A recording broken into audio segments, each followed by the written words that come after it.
Lahat ng dudumi, arestuin ninyo. Taong bayan. Huwag niyong hayaan ng isang Tolonges babuyin ang mga bagay na pag-aari natin.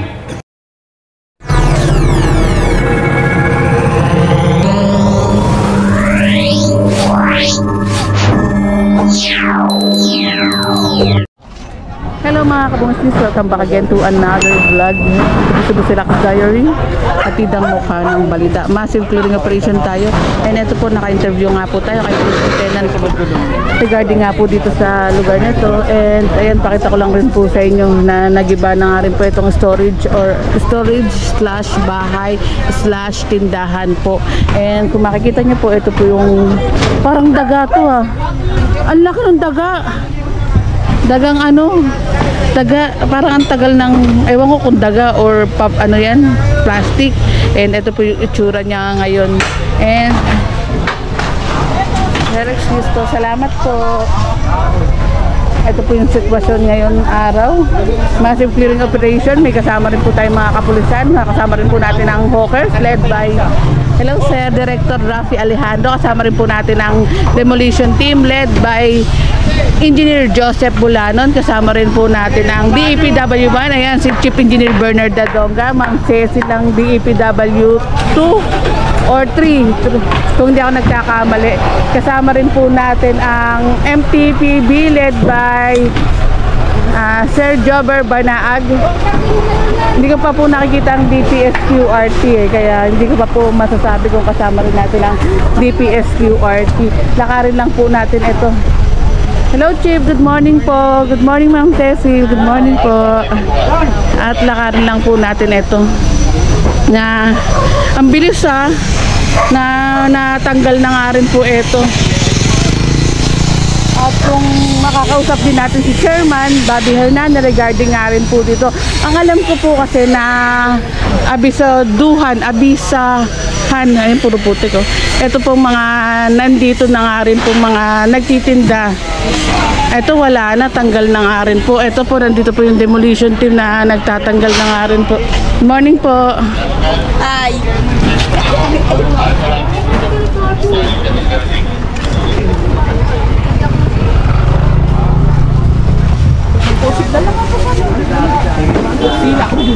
Good morning sir.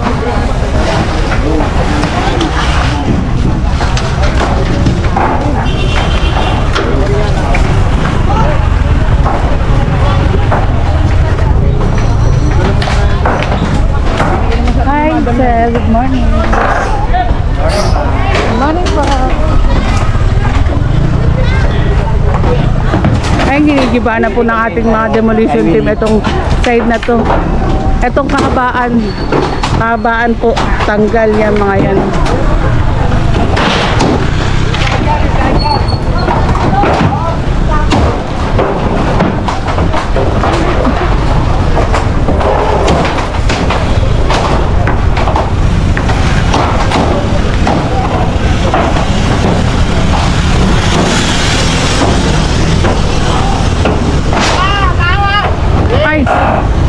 Ayan, babagsak kasi itong yero.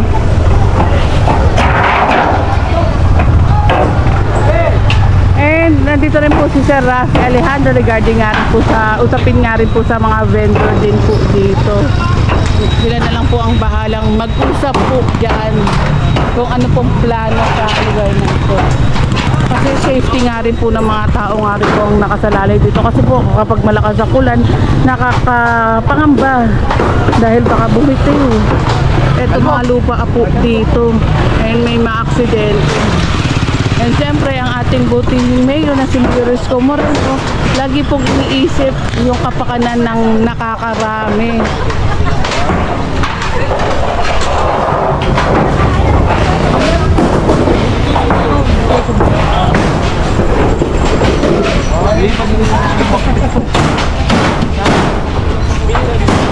And wala naman po kinumpiska ang ating clearing team. Ayan po yung mga panindahan po nila.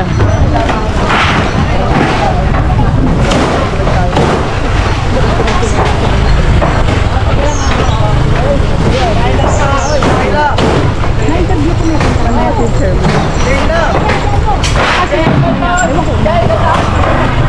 Sayang na wala si Chairman. Hindi ko nakita. Ah, nandiyan ba?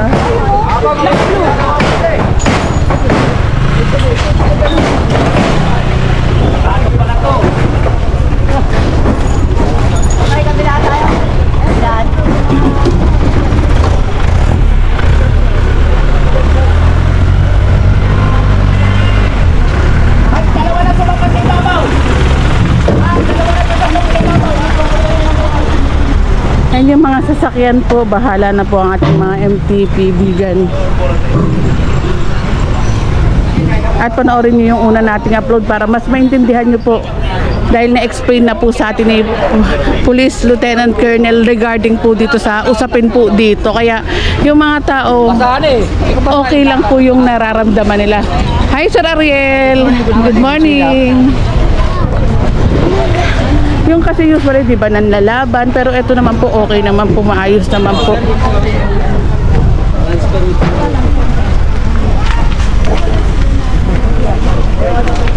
Ay, shout out sir.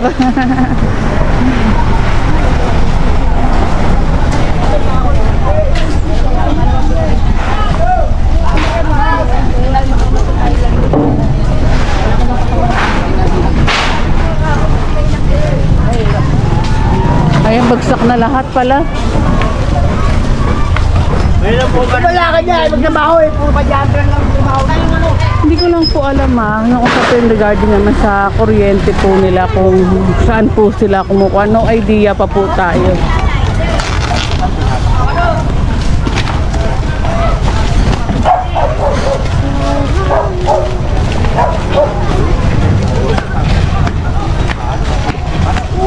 Ay, ano, may ipis? Langgam, dami. Langgam. Lilit ka naman, Masakit yan. mga pino, yung langgam. Maria Clara. Pakanta kasi sabi ni tatay, pinong-pino eh. Yan. Ay, ayun. Shout out sa mga FG1. Yes, shout out Highway Division 1 led by Chief Engineer Bernard Nadonga. Kaya kung meron kayong complain, punta lang po kayo kay Chief Engineer Bernard Nadonga sa Delpan para agarang aksyonan po ang inyong mga complaint sa inyong mga area.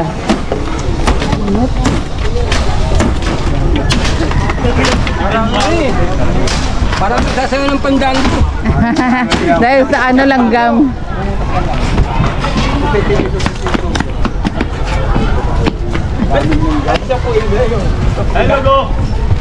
Dati galaw natin, sasayo tayo. Pero ang bilis sa taya, tanggal agad lahat ng storage. Ang bilis ng ating clearing team.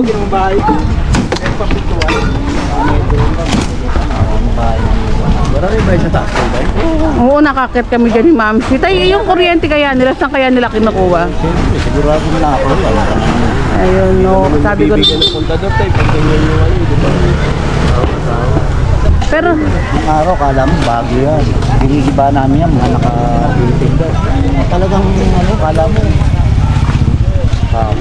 tay, ano kayang dito? Usapin kaya, Hindi rin? natin alam si Kel. Kasi naging opisina pa ng MMDA, naging, kung natatandaan nyo, nagki-clearing pa tayo dito. Wala yan.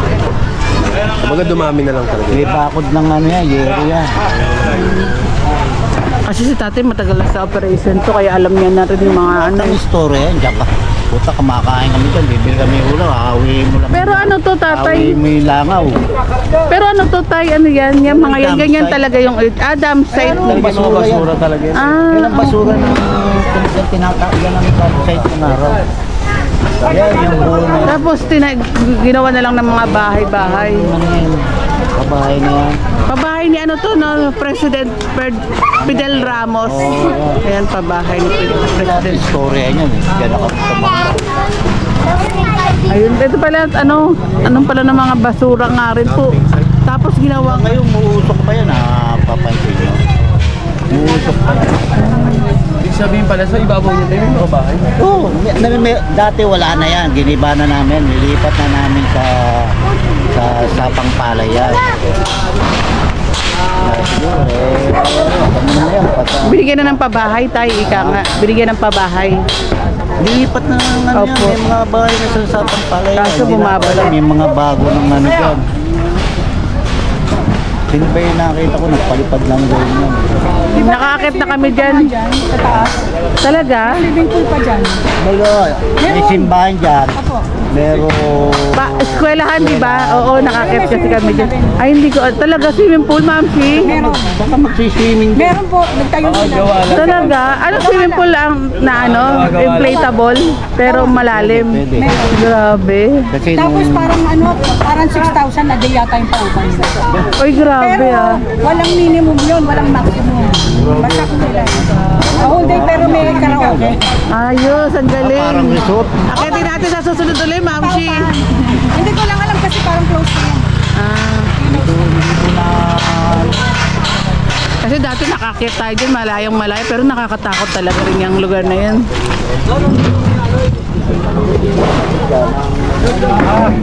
Ma-maintain niya. Wala na. Parang laruan na... Ball. Kaya ano nga yun sa towing. Kasi ng towing. Yan. Pag-iikot mo dun sa Marala. Paano yan? Paano yan sir? Mula rito ang doon sa dulo. Lahat ng ano yun. Eh, hindi natin alam ang sitwasyon dyan. Si chairman ng ano dyan eh. Eh, kung natatandaan kung nakasama kayo, wala akong araw yan, nag-clearing tayo dyan. Pumapasok pa tayo doon kay Chairman Hernani. Wala yan. Baga dumami na lang ang dumami tayo, no? Ulat na ako. Dami na. Yan ano lang dyan, yung opisina ng MMDA. Pero ngayon wala na office yung MMDA tayo. Wala, napansin ko wala. Wala na. Pero nakakaano, may swimming pool pala dito rin sa taas. Ayos. Ulat na ako. May video okay pa, kakaiba.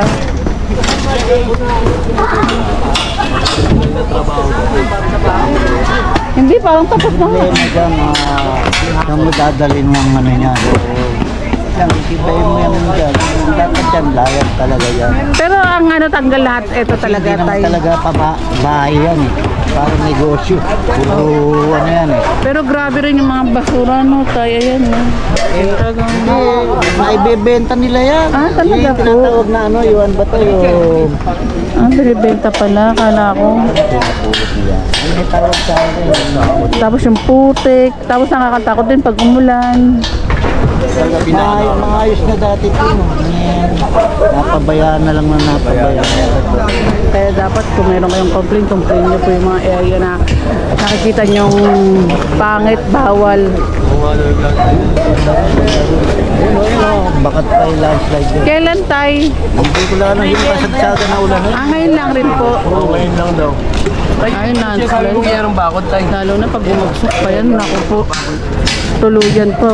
Oo, katakot. Kaya yung chairman po dito, si Chairman Bobby Hernani, kapag bumabagyo nga po, mabilis ang ano niya, responde. In fairness po kay chairman, talagang kasi nakapag-vlog rin po tayo dito na pinapalikas na ni chairman yung mga tao at dinadala naman po sa kung hindi ako nagkakamali, sa may basketball court or sa kung saan mang area po na dinadalan. Kaya kapag bumabagyo or malakas ang ulan, mabilis na rumisponde si chairman, tsaka magbigay din ng mga damit din po, ay hindi, mga higaan para doon sa mga nakatira nga rin po dito, sa mga nagtitinda.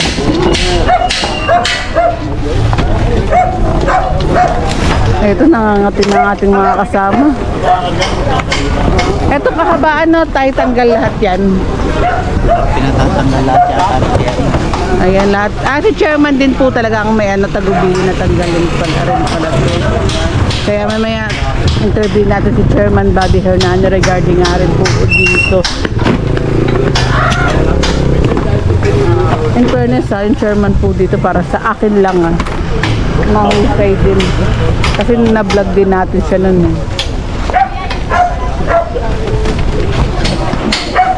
Ayun. Shoutout sa asawa ko ha. Nood ka ulit ha. Bumalik ka para makabyut Love you. Ingat ka parati dyan. Ayun. Oh, dali. Bakit ang mga mukha mo, tay? Bakit Alam niya na yun. Alam niya na. Baka naibe.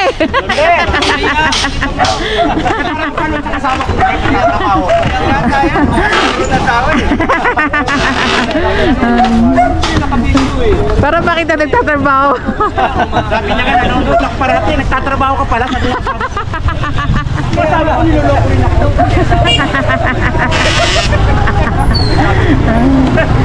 Hello po sa asawa ni Tatay Ruben. Hello po. Ingat po kayo palagi dyan. Salamat sa panonood.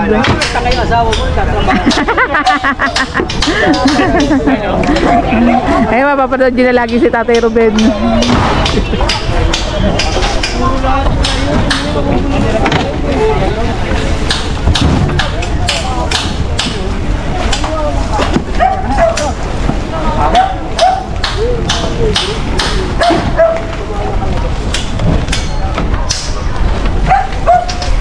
Eto, tinatabi na nila yung kanilang mga ano pala dito, kanya-kanyang tabihan na pala dito. Lakad tayo.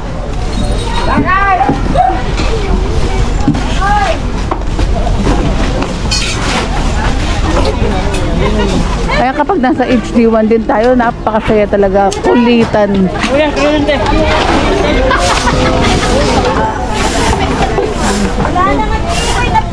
Lahat na kayo vlogger. Sasakay na dyan? Saan na galing niya? Kaya na rin. Ano ba yan? Mama! Dito, dito! Rob, dyan. Hawak mo na.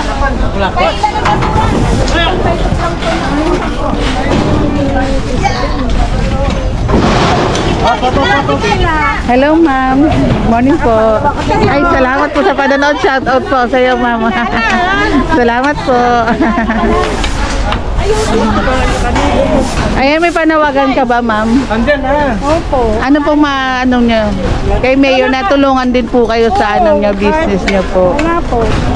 Ayun, ayan. Kay Mayor, alam niyo naman kay Mayor. May pag kinausap niyo naman po si Yorby at ano, tutulungan naman po kayo.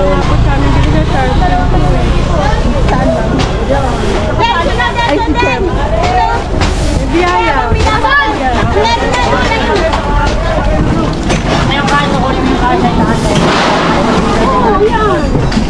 Ayan, kaya winawalis na po nila man po itong area na to.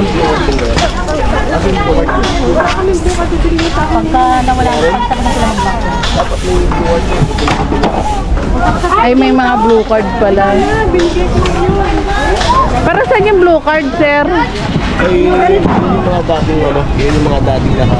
Ano yung papalitan po pag may ano, blue card? sa barangay. Tapos papalitan po ba? Pero tingnan natin. Sana mapalitan din po itong mga ganito nila. Ayun. Eh, wala naman ano kasi lilinisin na to eh. Maganda nila kasi ito. Ayun. Salamat po. Pero tingnan din po natin ang plano rin po sa ating mga kalamam regarding nga rin po dito.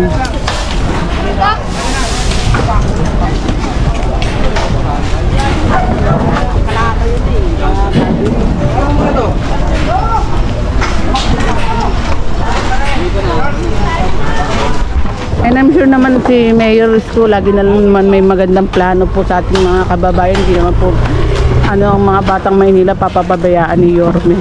Si Yorme pa, love na love ni Yorme.